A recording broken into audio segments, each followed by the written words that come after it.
नमस्कार दोस्तों। आपके अपने चैनल ज़िंदगी सुपरफास्ट में आप सभी का बहुत बहुत स्वागत है। और दोस्तों, हाजिर हूँ मैं आज आपके लिए एक और कहानी लेकर। आज की कहानी का शीर्षक है बुद्धिमान।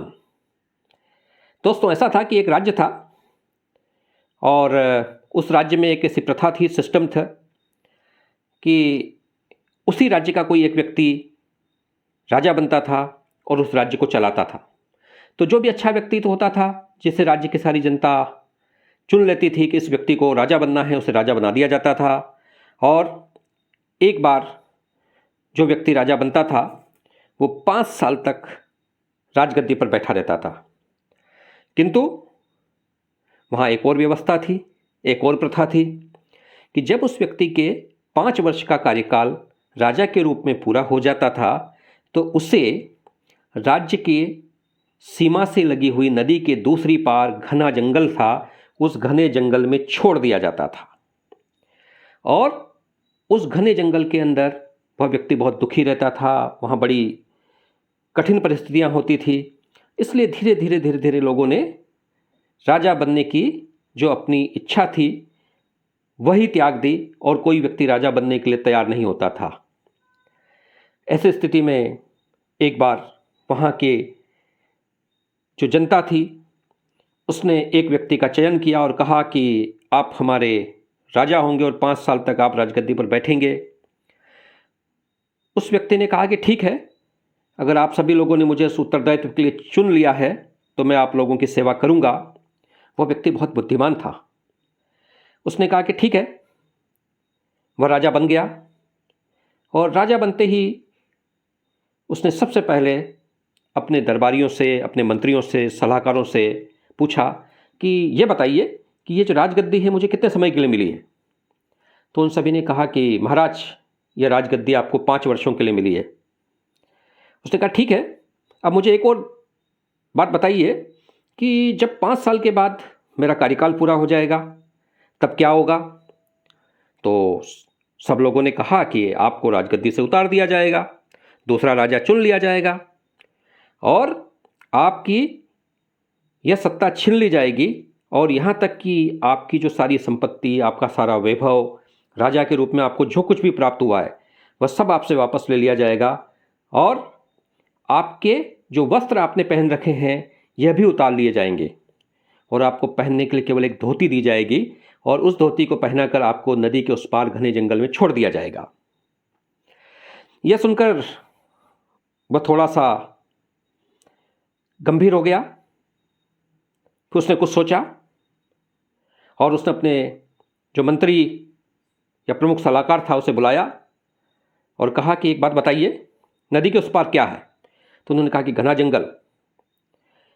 तो ठीक है, आप उस घने जंगल के अंदर एक अच्छी बस्ती का निर्माण करिए, एक अच्छी बसावट करिए और एक ऐसी बसावट करिए, एक ऐसी बस्ती बनाइए जिसमें श्रेष्ठ सामाजिक, धार्मिक एवं आध्यात्मिक जीवन जीने के लिए सभी संसाधन, सभी व्यवस्थाएं मौजूद हो।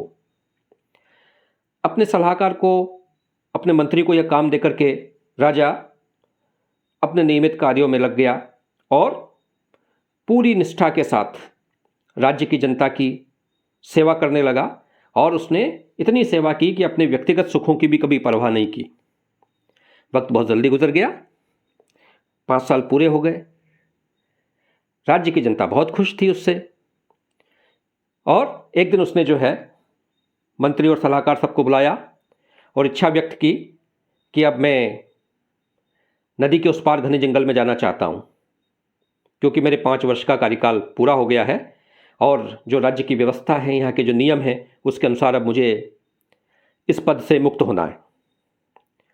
जनता पहली बार जो है बड़ी आश्चर्यचकित थी, बड़ी विस्मय में थी कि ऐसा तो पहली बार हुआ कि कोई राजा अपनी मर्जी से अपने पद को छोड़ रहा है और जंगल में नदी के उस पार खुद जाने की इच्छा व्यक्त कर रहा है।